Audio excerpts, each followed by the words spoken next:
Okay, welcome back everyone. सबका फिर से स्वागत है।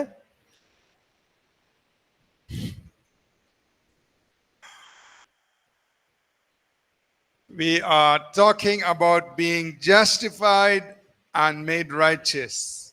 और हम उस बात के बारे में बात कर रहे हैं जहाँ पे हमें धर्मी ठहराया गया और हमें धर्मी बनाया गया, So we've been washed, sanctified, and justified. और जहाँ पे हमें धोया गया, शुद्ध किया गया और हमें धर्मी ठहराया गया, We've been justified by faith, और हमें विश्वास के द्वारा धर्मी ठहराया गया, justified freely by His grace. और बिना किसी मूल्य के हमें उसके अनुग्रह के द्वारा धर्मी ठहराया गया। Now let's move forward. और आगे चलेंगे। अब Point 3.3. 3.3 में आगे जाएंगे। We've been made righteous by faith. और हमें विश्वास के द्वारा धर्मी ठहराया गया। Now let's look at a few verses. तो आइए हम कुछ वचनों को देखेंगे। Look at 2 Corinthians 5:21. तो आइए हम दूसरा कुरिन्थियों उसका 5वां अध्याय 21वां वचन देखेंगे। It says, "For he made him who knew no sin to be sin for us, that we might become the righteousness of God in him." जो पाप से अज्ञात था उसी को उसने हमारे लिए पाप ठहराया कि हम उसमें होकर परमेश्वर की धार्मिकता बन जाएं। So underline those words, in him. तो उसमें उस शब्द को आप रेखांकित करें। 2 Corinthians 5 verse 21. दूसरा कुरिन्थियों 5 उसका 21वां वचन। Yeah. Underline those words, in him. उसमें We are talking about being in Christ. हम मसीह में होने की बात कर रहे हैं। So what has happened to us in him? तो हमें क्या हुआ उसमें? God, verse 21 says, God made Jesus to be sin for us who knew no sin, so that we could become the righteousness of God in Christ. तो परमेश्वर ऐसा कहता है कि परमेश्वर ने उसको जो पाप से अज्ञात था उसको उसने हमारी धार्मिकता को बना दिया ताकि उसकी धार्मिकता, परमेश्वर की धार्मिकता उसमें हम में हो जाए। So just think about the exchange. तो उस जो अदला बदली के बारे में आप सोचें। I was full of sin. मैं पूरे पाप में था, Jesus had no sin. यीशु के पास कोई पाप नहीं था। Then God did an exchange. तो परमेश्वर ने अदला बदली किया। He took our sin, उसने हमारे पाप को लिया, put it on Jesus, यीशु मसीह पर डाला, and he took Jesus' righteousness, और यीशु की धार्मिकता को लेकर put it on me, वो हम मुझ में डाल दिया, put it on you. आप में डाल दिया, So that in Christ, ताकि मसीह में you have become the righteousness of God. कि आप मसीह में परमेश्वर की धार्मिकता बन जाएं। It is done. ये हो गया। You are the righteousness of God आप परमेश्वर की धार्मिकता हैं in Jesus Christ. मसीह में, Amen. यीशु मसीह में। So this आमीन। is a work that has been finished. तो यह काम जो था अब वो पूरा हुआ। So we are not trying to become righteous. हम धर्मी बनने की कोशिश नहीं कर रहे हैं, God has done it. परमेश्वर ने इसे कर दिया, You have become the righteousness of God. और अब आप परमेश्वर की धार्मिकता बन चुके हैं। Amen. आमीन। So that's how we must see ourselves. तो इस प्रकार हमें अपने आप को देखना चाहिए। Our righteousness is from Him. हमारी जो धार्मिकता है वो उसमें है। So what is the application? तो हम इसको किस प्रकार उपयोग कर सकते हैं? So look at the next page. और दूसरे पन्ने में जाएं। Application. तो जो उपयोग है उसको देखें। First of all, सबसे पहला, there is now no condemnation. तो दंड की आज्ञा नहीं है। There is no condemnation. कोई दंड की आज्ञा नहीं है। Romans chapter 8, verse 1. रोमियो का 8वां अध्याय उसका पहला वचन। There is therefore now no condemnation to those who are in Christ Jesus, who do not walk according to the flesh but according to the Spirit. इसलिए अब जो मसीह यीशु में है उन पर दंड की आज्ञा नहीं, क्योंकि वे शरीर के अनुसार नहीं वरन आत्मा के अनुसार चलते हैं। Look at verse 33. उसका 33वां वचन देखें। Who shall bring a charge against God's elect? It is God who justifies. परमेश्वर के चुने हुओं पर दोष कौन लगाएगा? परमेश्वर वह है जो उनको धर्मी ठहराने वाला है। Who is he who condemns? It is Christ who died and furthermore is also risen, who is even at the right hand of God, who also makes intercession for us. 34वां, फिर कौन है जो मनुष्य दंड की आज्ञा देगा? मसीह वह है जो मर गया वरन मुर्दों में से भी जी उठा और परमेश्वर की दाहिनी ओर है और हमारे लिए निवेदन भी करता है। Look at these verses carefully. तो इन वचनों को बहुत ही ध्यान पूर्वक आप देखिए। Verse 1. पहला वचन, There is no condemnation against those who are in Christ Jesus. और प्रभु यीशु मसीह में है उस पर किसी भी प्रकार के दंड की आज्ञा नहीं है। No condemnation. कोई दंड की आज्ञा नहीं। God is not condemning you. परमेश्वर आपको दंड नहीं दे रहा। Because he says in verse 33, who can bring a charge against you? और वो 33वें वचन में कहता है कौन आप पर दंड की आज्ञा दे सकता है? It is God who has justified you. कि वो परमेश्वर है जिसने आपको धर्मी बनाया। God has said you are free from all guilt, all shame, all condemnation. और परमेश्वर ने आपको उस सारे दोष से, सारे शर्म से, सारे दंड से आपको आजाद किया है। So who can bring a charge? तो कोई आपके ऊपर दोष कैसे लगा पाएगा? See, the devil, he is called the accuser of the brethren. और जो शैतान है वो भाइयों को दोष लगाने वाला है। So he brings accusations. और वो सारे दोषों को लगाने वाला है। He brings condemnation. और वो दंड को लेकर आता है। But you have to resist him with the word of God. तो आपको उसका मुकाबला करना है परमेश्वर के वचन से। You have to say, devil, the Bible says there is no condemnation to me because I am in Jesus Christ. तो आपको कहना है कि शैतान मेरे विरोध कोई दंड नहीं है क्योंकि परमेश्वर का वचन जो कहता है कि मेरे ऊपर कोई दंड की आज्ञा नहीं। Amen? आमीन। So put your right hand up और अपने दाहिने हाथ को ऊपर करें। and say this with me. मेरे साथ कहें, There is no condemnation against me because I am in Jesus. मेरे Come on, all of you wake up. सब उठ जाएं। Say it loudly. जोर There से is कहें। no condemnation against me because I am in Jesus. मेरे ऊपर कोई दंड की आज्ञा नहीं क्योंकि मैं यीशु में हूं। In Jesus' name, I reject every accusation of the devil. यीशु के नाम से मैं सारे शैतान के दंडों को ठुकराता हूं। Amen?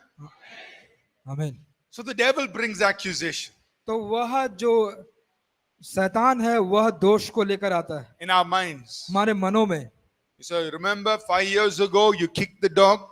तो अब तुम याद करते हो 5 साल पहले तुमने एक कुत्ते को लात मारी थी। And 4 years ago you kicked the cat. और 4 साल पहले तुमने एक बिल्ली को लात मारी थी। He reminds you of all the silly things, wrong things you did. तो वो आपको हमेशा याद दिलाता रहता है वो सारे ऐसी बातों को, धूर्तता की बातों को जो आपने और हमने किए हो पहले। Accuses you. वो सारे दोष को लेकर आता रहता है। You're getting ready to do praise and worship. अब तैयार हो रहे हैं आराधना के लिए, स्तुति के लिए। First song is starting. पहला गाना शुरू हो रहा है, गीत शुरू हो रहा है। I will enter his gates. Then the devil says, this morning you got angry. तो आप तैयार होते हैं और पहला ही गाना आता है, मैं उसके फाटकों में प्रवेश करूंगा। और फिर आपको शैतान कहता है कि अरे आज सुबह तो तुम गुस्सा हुए थे, तुम नाराज हुए थे। So you're about to worship. और जब आराधना करने जा रहे हैं The thought comes. और वो विचार आती है, The hand goes down. फिर आपका हाथ नीचे हो जाएगा। He brings accusation. तो वो सारे दोषों को, बीते दोषों को लेकर आपको याद दिलाता रहता है। And those thoughts that condemn us, it makes us feel unworthy. और फिर वह जो विचार, वो जो सारी बातें हमको फिर वो अयोग्य महसूस कराती है। But that's how the devil stops us from worshiping God. और इसी वही रास्ते से, उसी तरीके से जो शैतान है हमें आराधना करने के लिए Are you रोकता है। understanding? आप समझ रहे हैं इसे? So we don't feel like worshiping. We look, So- you worship, I'll stand here. तो हम फिर वर्शिप करने के लिए, आराधना करने के लिए हमारी इच्छा नहीं होती, हम कहते हैं तुम करो, हम पीछे खड़े रहते हैं। But that's how the devil keeps us. तो यही तरीका है शैतान का कार्य करने का। But what must we do? तो हमें क्या करना You चाहिए? resist it with the word of God. तो अब उसको विरोध करना चाहिए परमेश्वर के वचन के द्वारा। God's word says परमेश्वर का वचन कहता है there is no condemnation तुम्हारे ऊपर कोई भी दंड की आज्ञा नहीं, to those who are in Christ जो Jesus. प्रभु यीशु में पाए जाते हैं। I am in Christ. मैं यीशु में हूँ, There is no condemnation तो against me. कोई भी दंड मेरे ऊपर नहीं है। God has justified me. परमेश्वर ने मुझे धर्मी ठहराया है। Who can bring a charge against God's elect? को मेरे ऊपर दोष ठहरा सकता है? Who can condemn? कौन मुझे दोषी ठहरा सकता है? Because God has justified. कि परमेश्वर ने मुझे धर्मी ठहराया। Amen. आमीन। So we must be free in the presence of God. तो हमें यह जरूरी है कि हम परमेश्वर के उपस्थिति में भरे रहें There is no sense of guilt and shame and condemnation. और कोई भी प्रकार के दोष या किसी प्रकार के शर्म या किसी प्रकार के दंड की कोई भी बात हमें नहीं ये करनी चाहिए। So that brings us to point number 2. तो यह हमें दूसरे बिंदु पर लेकर आता है। You have boldness to enter into God's presence. आपको हिवाय प्राप्त हुआ है कि आप परमेश्वर की उपस्थिति में जाने पाएं।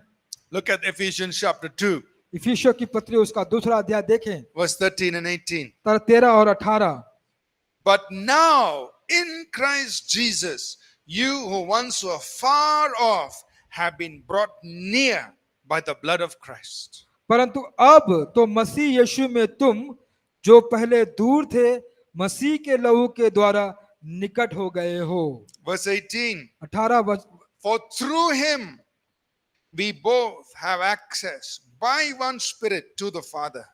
क्योंकि उसी ही के द्वारा हम दोनों को एक आत्मा में पिता के पास पहुंच होती है। So you underline those words in verse 13. In Christ Jesus. और 13 में आप रेखांकित करें मसीह यीशु में।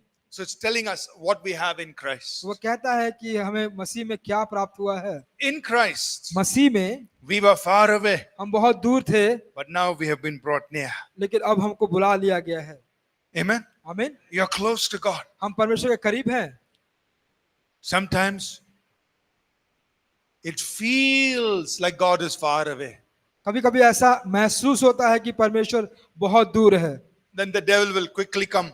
तो फिर शैतान दौड़ के आता है, He'll tell you, वो बोलता है God has forsaken you. परमेश्वर ने तो तुमको त्याग दिया, Your friends forsake you. तुम्हारे दोस्तों ने तुम्हें छोड़ दिया, Parents forsake you. तुम्हारे माता पिता ने तुमको त्याग God दिया, also forsake you. परमेश्वर ने तुमको त्याग दिया। But लेकिन that is not the truth. वह सच्चाई नहीं है। The truth is, जो सच्चाई है ये in Christ Jesus, मसीह यीशु में we who once were far away, जब हम एक बार बहुत दूर थे, we have been brought close to God. अब हम निकट हो गए हैं परमेश्वर के। Amen. आमीन। You say, but I don't feel close to God. तो आप कहते हैं कि नहीं, मुझे तो ऐसा महसूस ही नहीं होता कि मैं परमेश्वर का निकट हूँ। You don't live by feelings. You don't live by feelings. आप अपने एहसास के द्वारा आप जीते नहीं हैं। We live by faith. हम विश्वास के द्वारा जीते हैं। Faith in God's word. परमेश्वर के वचन में विश्वास। God's word is truth. परमेश्वर का वचन सच्चाई है। Your feelings are like the weather. और आपका एहसास है वह एक मौसम के समान है, It keeps changing. वो हमेशा बदलता रहता है। But faith does not change because God's word does not change. विश्वास कभी नहीं बदलता क्योंकि परमेश्वर का वचन कभी नहीं बदलता। His word still says, उसका वचन फिर भी कहता है in Christ, मसीह में we are near to God. हम परमेश्वर के निकट पाए जाते हैं। Amen. आमीन। When you feel like it and when you don't feel like it, you're near to God. जब आप ऐसा महसूस करते हैं और ना भी महसूस करते हैं, फिर भी आप परमेश्वर के निकट हैं। When you feel like it or when you don't feel like it, you can just say, Lord, I thank you. You are right here. You're in me. और आप महसूस करें या ना करें, लेकिन आप कहें परमेश्वर मैं आपको धन्यवाद करता हूं कि आप मुझ में हैं और मैं आप में हूं। Amen. आमीन। It doesn't matter. It's not depend on your feelings. ये आपके महसास करने पे, आपके महसूस करने पर निर्भर नहीं करता। God has already spoken in His word. परमेश्वर ने उसके वचन में पहले से ही कह रखा है। His word says, in Christ Jesus, you are near to God. उसका वचन कहता है कि प्रभु यीशु मसीह में तुम परमेश्वर के निकट हो। Amen. आमीन। And verse 18 says, और 18 वचन कहता है through him. उसके द्वारा, So underline that, through him. उसके द्वारा, That means through Jesus. उसी ही के द्वारा, उसको रेखांकित कीजिए। It says, we have access by the Spirit to the Father. That means the Holy Spirit takes us right to the Father. और एक आत्मा में पिता के पास पहुंच होती है, इसका मतलब पवित्र आत्मा हमें पिता के पास ले जाती है। So you have access to the Father. आपके पास पिता के पास पहुंचने का पहुंच है। So put your right hand up. अपने दाहिने हाथ को खड़ा करें Say this with me. और मेरे साथ कहें, Through Jesus, यीशु मसीह में, by the Spirit, उसकी आत्मा से I have access to the Father. मुझे पिता के पास पहुंच है। I'll say it one more time. Through Jesus, यीशु मसीह में, by the Spirit, आत्मा के द्वारा I have access to the Father. मुझे पिता के पास पहुंच है। Amen. आमीन। That means you don't have to go to the Father through Mary, Joseph, Peter, Paul, James, John. You go straight to the Father. तो इसका मतलब है कि आपको पिता के पास जाने के लिए मेरी, जोसेफ, पीटर, पॉल उसके द्वारा होकर नहीं जा सकते, आप सीधे पिता के पास जा सकते हैं। Understanding? आप समझ रहे हैं ना? You don't go to the Father through somebody and somebody and somebody and somebody go to Father. No, no, no. आप पिता के पास किसी के द्वारा, किसी के द्वारा, किसी के द्वारा, किसी के द्वारा होकर नहीं जाते। You go straight to the Father. आप सीधे पिता के पास जाते हैं। Correct or not? सही है नहीं? That's what the Bible says. तो वही तो बाइबल बता रही है। We have access through Jesus. We have access by the Spirit to the Father. पिता के पास हमारी पहुंच यीशु मसीह के द्वारा और आत्मा के द्वारा है। So you don't have to go through junior pastor, senior pastor, bada pastor. Then I go to Jesus. No, no, no, no, no. तो आपको कि जूनियर पास्टर, सीनियर पास्टर, बड़ा पास्टर उसके द्वारा होके फिर आप पिता के पास जाएंगे? No, नहीं, you go सीधा. आप सीधा जाते हैं, गो स्ट्रेट। Amen. आमीन। That's what the Bible says. तो यही तो बाइबल सिखा रही है।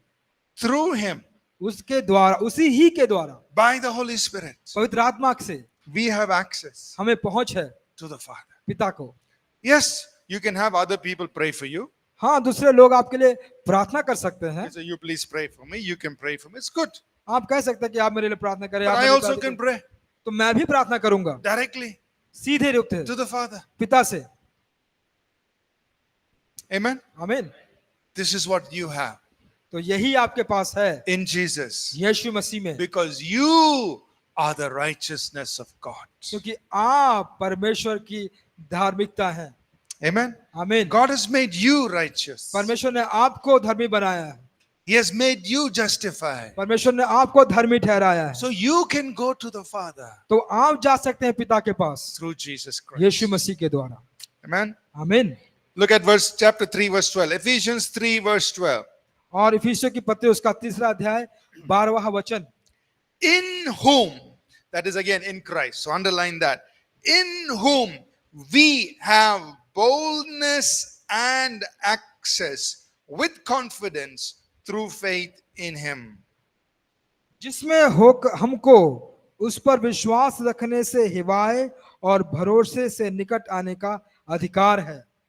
So in Christ, मसीह में we have boldness हमें हिवाए है and we have access और हमें पहुंच है with confidence विश्वास के साथ, आत्मविश्वास के साथ to come before the Father. हम परमेश्वर पिता के पास आते हैं। You have boldness, हमारे पास हिवाए है, confidence, हमारे पास आत्मविश्वास है and access. और हमारे पास पहुंच है। That means 24/7 there is permission given to you. इसका मतलब होता है कि 24/7 हमारे पूरे दिन, पूरे सप्ताह आपको वह अनुमति दी गई है To come before the Father पिता के पास पहुंचने की in Christ. मसीह में। Amen. आमीन। So that is how we must come before the presence of God. और उसी प्रकार आपको भी परमेश्वर की उपस्थिति में आना चाहिए। Boldness, confidence, and we have access. विश्वास के साथ, हिवाए के साथ और आपके पहुंच के साथ। Number 3, तीसरा, because we are the righteousness of God, और जबकि हम परमेश्वर की धार्मिकता है, because we have the gift of और righteousness, जैसा कि हमारे पास धार्मिकता का उपहार है, what did God say?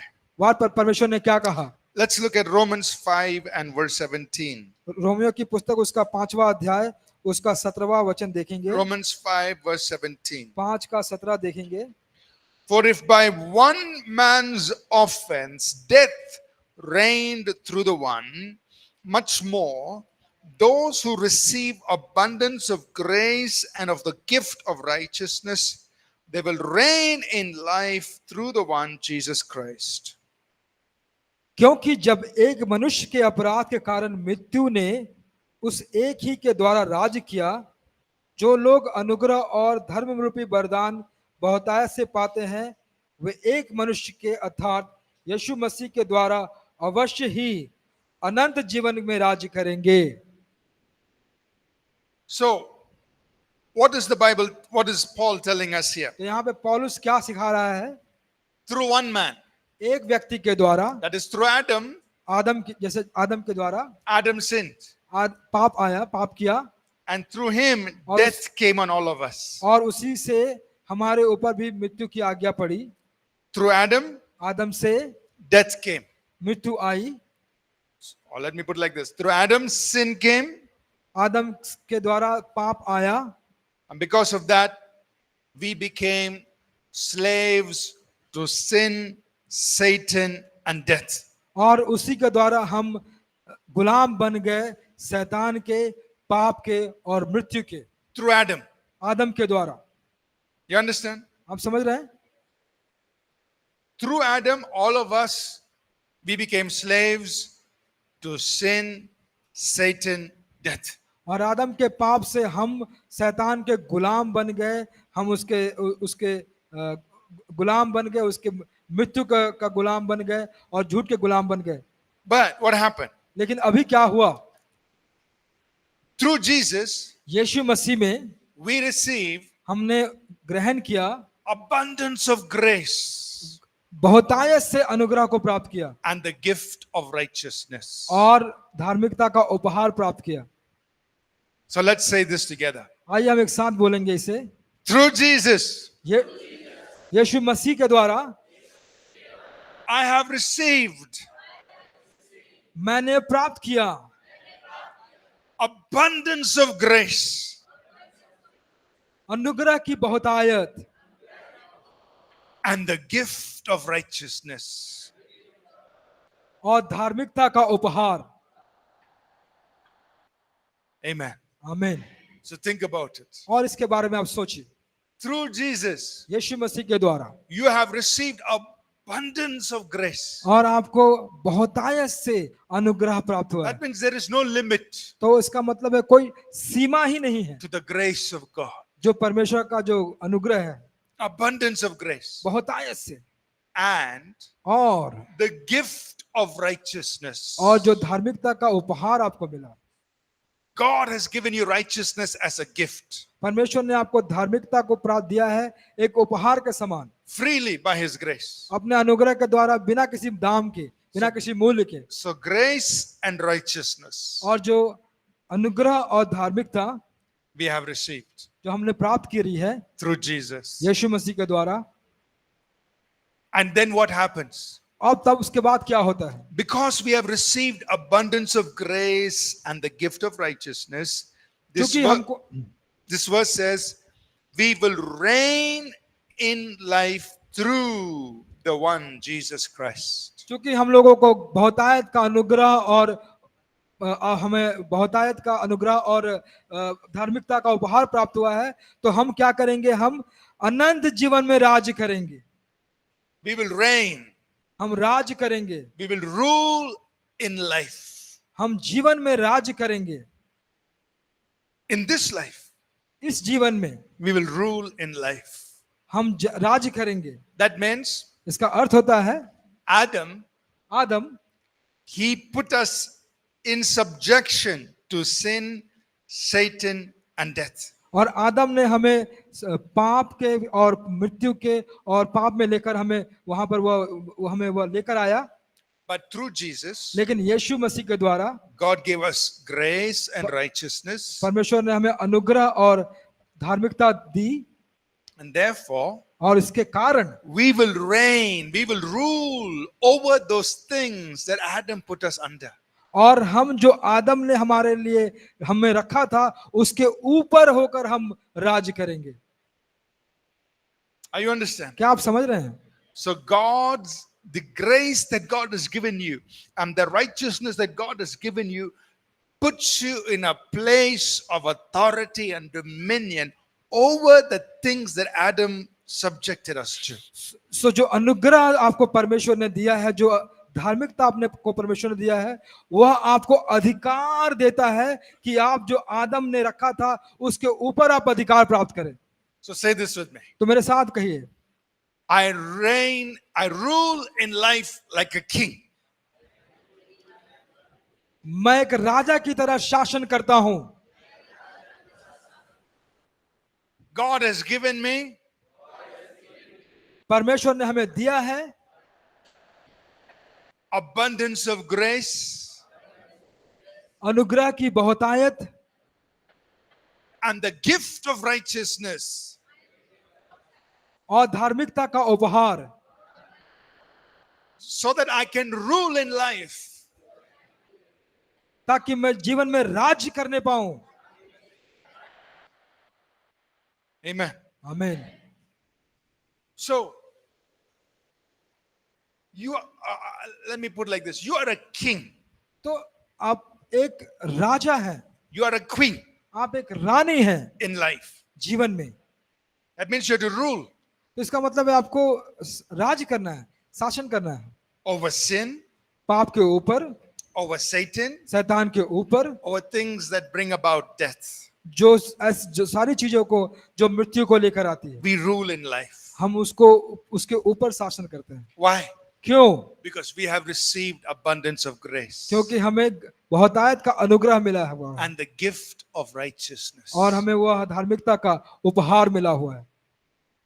So you can exercise authority and dominion over these kinds of things, sin, Satan, and the things that cause death and destruction. तो आप जो शैतान के सारे काम है उसके ऊपर अपना अधिकार प्राप्त कर सकते हैं, क्योंकि परमेश्वर ने आपको वह उपहार दिया है धार्मिकता का और वह बहुतायत का अनुग्रह दिया है। Amen. आमीन। So when you see things that cause sin, तो ये सारी चीजें जो पाप को जन्म देती है, when you see the devil working, और जब आप देखते हैं कि जब शैतान कार्य कर रहा है, when you see things that are causing destruction, तो आप जब देखते हैं कि ऐसी चीजें जो हो रही है जो नाश लेकर आती है, जो विनाश को लेकर आती है, that are under your influence और जो आप से प्रभावित है in your world, और आपके संसार में है, when you rule as a king, तो आप उस पर एक राजा की तरह राज करें, you reign in life, आप जीवन में शासन करें, राज्य करें, you exercise authority over that, और जो अधिकार आपको दिया है आप उसका प्रयोग करें, because God has given you abundance of grace and the gift of क्योंकि righteousness. परमेश्वर ने उस अनुग्रह की बहुतायत और अधार्मिकता का उपहार आपको दिया हुआ है। Amen. आमीन। So Romans 5:17, very important. और रोमियो 5:17 बहुत जरूरी है। Underline those words. Through the one Jesus Christ. यीशु मसीह में, Through the one Jesus Christ. Yeah?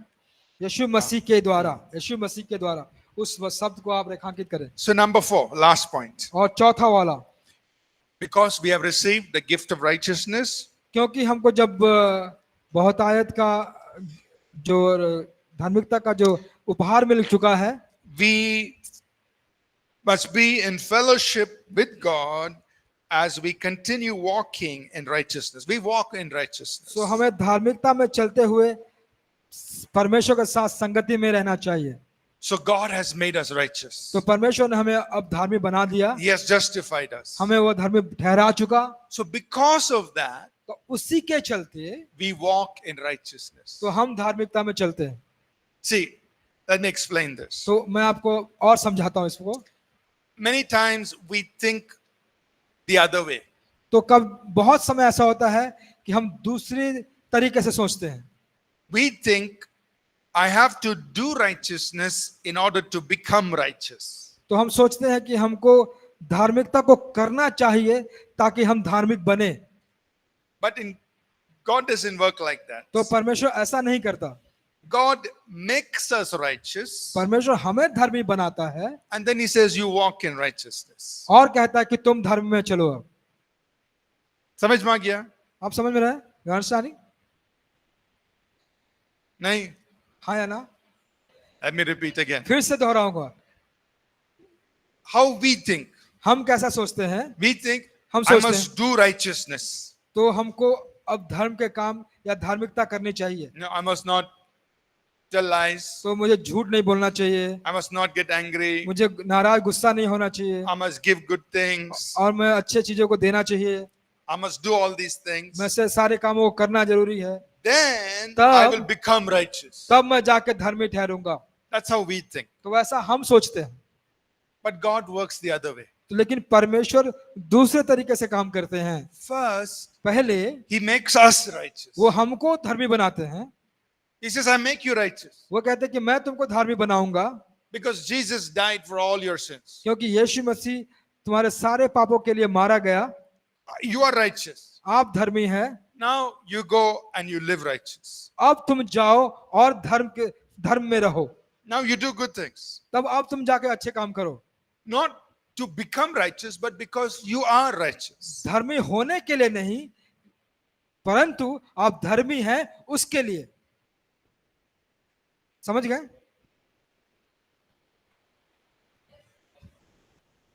You understood? So, we live righteous because we are righteous. तो हम धर्मी जीते हैं क्योंकि हम धर्मी हैं। We do righteousness because we are righteous. हम धर्म के काम करते हैं क्योंकि हम धर्मी हैं। Because God has made us righteous. क्योंकि परमेश्वर ने हमें धर्मी बनाया। I'm not trying to achieve righteousness. God already did that. और हम धार्मिकता को प्राप्त नहीं करना चाहते, परमेश्वर ने ऑलरेडी कर दिया है। But we live righteous because He has made us righteous. तो हम धर्मी रहते हैं क्योंकि उसने हमें धर्मी ठहराया। Our very nature is righteousness. और हमारा पूरा जो स्वभाव है वह धार्मिकता का स्वभाव है। Remember, yesterday we saw the new man is created in the image of God in righteousness and holiness. तो आपने कल देखा कि हमने कहा था कि जो नया मनुष्य है जो बनाया गया है वह परमेश्वर की धार्मिकता में बनाया गया है। Amen? आमीन। That's how we live. इसी प्रकार हम जीते हैं। Now, अब sometimes we may sin. हो सकता है कभी कभी हम पाप करते हैं, We say something wrong. हो सकता है कुछ गलत कह देते हो, We make mistake. कुछ काम गलत कर देते हो, Then what should we do? तो हमें क्या करना चाहिए? We confess to God. हमें जाकर पश्चाताप करना है। God, I did something that is against your righteousness. परमेश्वर मैंने ऐसे कुछ काम किए हैं ऐसे जो आपकी धार्मिकता के खिलाफ है, I did something that's against the nature inside me. और मैं ऐसा काम किया हूं जो मेरे स्वभाव है उसके विपरीत किया हूं। Please forgive me. मुझे आप क्षमा करें। Wash me with the blood of Jesus. यीशु मसीह के लहू से मुझे धोइए। And the Bible says, और बाइबल बताती है the blood of Jesus Christ, God's Son, cleanses us from all sin. और बाइबल बताती है कि प्रभु यीशु मसीह का लहू हमें हमारे सारे पापों से साफ करता है। Right? Let's read that. 1 John chapter 1, verses 7 to 9. आइए हम पढ़ेंगे पहला यूहन्ना उसका पहला अध्याय 7 से लेकर 9 तक। Says, but if we walk in the light as He is in the light, we have fellowship with one another, and the blood of Jesus Christ, His Son, cleanses us from all sin. If we say that we have no sin, we deceive ourselves, and the truth is not in us. If we confess our sins, He is faithful and just to forgive us our sins and to cleanse us from all unrighteousness. परंतु यदि जैसा वह ज्योति में है वैसे ही हम भी ज्योति में चले तो एक दूसरे से सौभाग्यता रखते हैं और उसके पुत्र यीशु का लहू हमें सब पापों से शुद्ध करता है। यदि हम कहें कि हमें कुछ भी पाप नहीं, तो अपने आप को धोखा देते हैं और हम में सत्य नहीं। यदि हम अपने पापों को मान लें, तो हमारे पापों को क्षमा करने और हमें सब अधर्म से शुद्ध करने में विश्वास योग्य और धर्मी है। So, as we walk in the light, तो जैसा हम प्रकाश में चलते हैं, we are walking in righteousness. हम धर्म में चलते हैं, Suppose we sin. और हम अगर पाप कर लिए तो Don't say, I didn't sin. ऐसा ना कहें कि मुझसे गलत हो गया, पाप किया मैंने। You acknowledge the sin. आप उसको स्वीकार कीजिए Go before God, और परमेश्वर के पास जाइए, confess, पश्चाताप कीजिए, and He forgives. और वो माफ कर देता है। Amen? आमीन। Now, He didn't say you have to confess 101 times. उसने ये नहीं कहा कि तुमको 101 बार पश्चाताप करना पड़ेगा। See, that's the problem with some of us. तो हमारा कुछ ये सारी समस्या हम में से कईयों के पास From है। morning till evening, you say, God, I'm sorry. God, I'm sorry. God, I'm sorry. God, I'm sorry. सुबह से लेकर शाम तक परमेश्वर मुझे क्षमा कर, परमेश्वर मुझे क्षमा कर, परमेश्वर मुझे क्षमा कर करते रहते हैं। He didn't hear you the first time. Kya? Oh, didn't He hear you the first time? क्या उसने पहली बार आपको नहीं सुना? He heard you. आपने उसको सुना, उसने आपको। So why can't you have faith that He forgave you and washed you with the blood of Jesus? तो आपको ऐसा विश्वास क्यों नहीं है कि उसने आपको क्षमा किया और यीशु के लहू से धो दिया? From morning till evening, you're saying, please forgive me, please forgive me, please forgive. Same sin. उसी पाप के लिए सुबह से शाम तक आप पिता मुझे क्षमा कर, पिता मुझे क्षमा कर, पिता मुझे क्षमा कर। Bible आप didn't say you have to ask 100 times. Bible नहीं कहते कि आपको 100 बार पहुंचना है, No. बात करना है। If we confess, अगर आप मान लेते हैं अपने पाप को, He's faithful वो विश्वास योग्य है to forgive us तो हमें क्षमा करने के लिए, and to cleanse us. हमें साफ करने के लिए। So believe that. उससे विश्वास कीजिए। So Lord, I thank you. तो कहे परमेश्वर धन्यवाद, I'm forgiven. मुझे क्षमा किया गया, I'm righteous. मैं धर्मी हूँ। And keep walking. और फिर आप चलते रहिए। You understand? समझ गए आप? So let me take some questions. तो कुछ प्रश्न है यहाँ On पे, मैं the, उसको on the लूंगा। chat, there is there's a question thought here. That the thought that governs us is that we need to be more righteous. So the question is, we are thinking we need to become more and more righteous. तो प्रश्न यहाँ पे क्या है, कहा गया कि हमें सोचना चाहिए कि हम कितना ज्यादा धर्मी बनते जाएं। Oh no. So he's saying that's the thought we are thinking. We are thinking we need to become more righteous. तो वह विचार है उनके मन में कि वो सोचते हैं कि हमको और धर्मी होना चाहिए। But लेकिन the thing is, we should accept the fact that we are the righteousness of God. तो हमें इस बात को स्वीकार कर लेनी चाहिए कि हम परमेश्वर के धर्मी हैं। You can't become more righteous than God. आप परमेश्वर से ज्यादा धर्मी नहीं बन सकते, And He has given you His righteousness. और उसने उसकी धार्मिकता आपको दी है। So God has already given you the righteousness that you can ever become. और परमेश्वर ने उस धार्मिकता को और आपको दे चुका है जो आपको प्राप्त हो सकता He's हो। given you His own righteousness. उसने अपनी धार्मिकता आपको दे दी है। So you can't become more righteous than that. इससे ज्यादा आप धर्मी नहीं बन सकते। So you just accept it. आप सिर्फ ग्रहण कीजिए इसे Father, thank you. और धन्यवाद करें। I am the righteousness of God. और मैं परमेश्वर की धार्मिकता हूँ। You have made me to become the righteousness of God. आपने मुझे बनाया ताकि मैं परमेश्वर की धार्मिकता बन जाऊं। The righteousness of God has been given to me and it's upon me. और परमेश्वर की धार्मिकता मुझे दी गई है और मेरे ऊपर है। I've been justified freely by your grace. और मुझे उसको बताना है परमेश्वर के अनुग्रह के द्वारा। Amen. आमीन। So you accept it. उसको आप एक्सेप्ट करें, ग्रहण करें, And you walk in it. और उस पर आप चलें। Any other questions on और this? कोई और कुछ प्रश्न है? Yes, please. Good. Stay.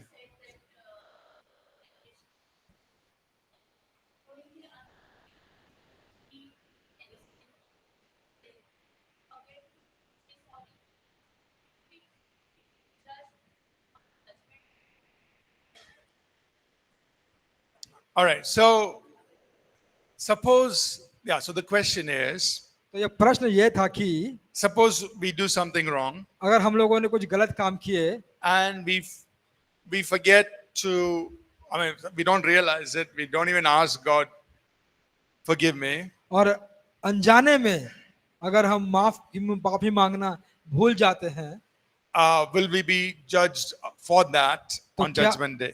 तो क्या न्याय के दिन में हमारे ऊपर उस पर न्याय किया जाएगा जो गलत काम हमने किए थे? You know, the psalmist prayed.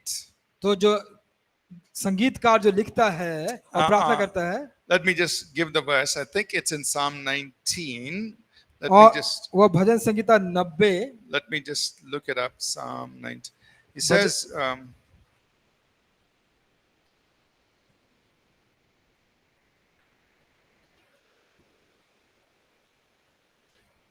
okay.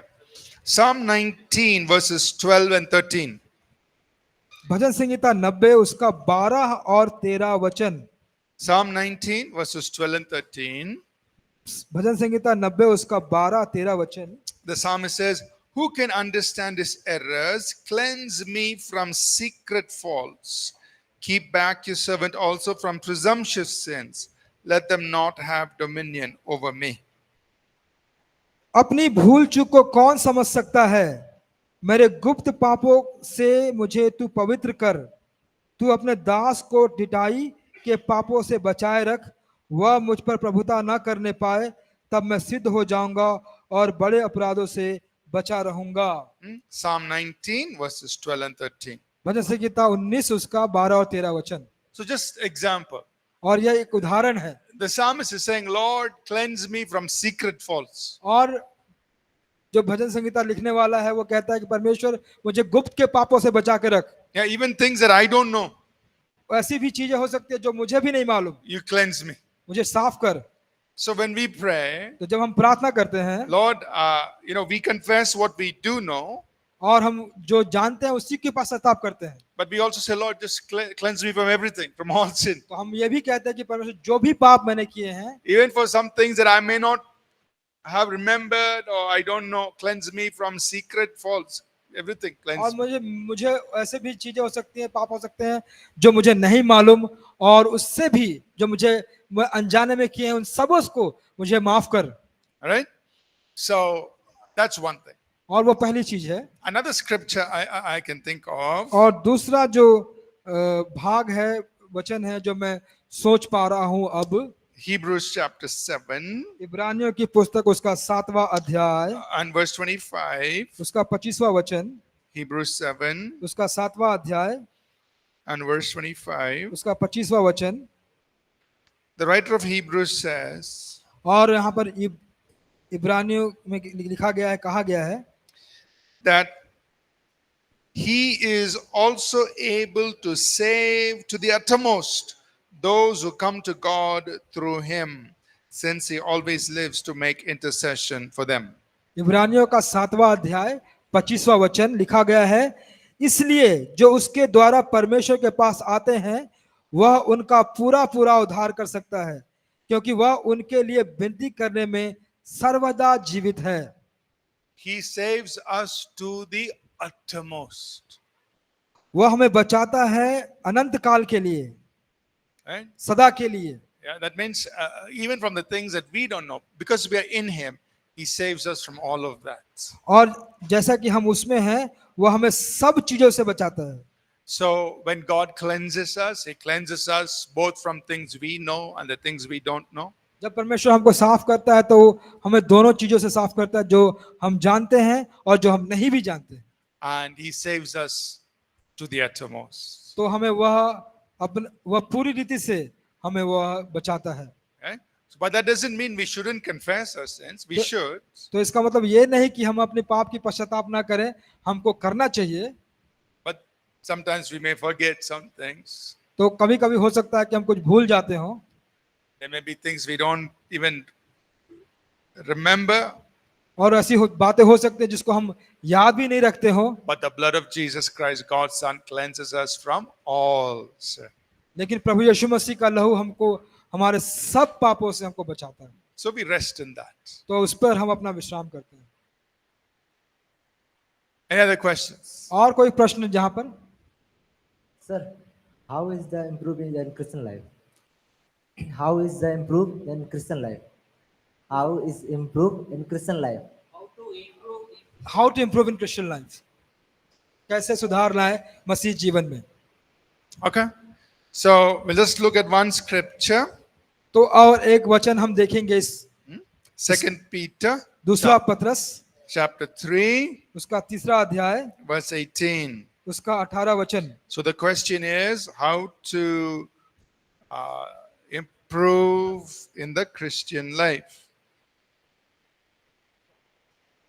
2 Peter दूसरा पत्रस verse chapter 3, उसका तीसरा अध्याय verse 18. 18 वचन। Peter says, grow in the grace and knowledge of our Lord and Savior Jesus Christ. पत्रस कहता है, पर हमारे प्रभु और उद्धारकर्ता यीशु मसीह के अनुग्रह और पहचान में बढ़ते जाओ। Okay? We have to keep growing आपको हमेशा बढ़ते रहना है in the grace. परमेश्वर के अनुग्रह में, That is the character, जो आपका चरित्र है, and in the knowledge और उसके ज्ञान में, of our Lord Jesus जो Christ. हमारे प्रभु यीशु मसीह के ज्ञान में आपको बढ़ते रहना है। Okay, very quickly, I know time is up. और समय समाप्त हो चुकी है, हाँ, बहुत very- जल्दी से, Very quickly, बहुत जल्दी से।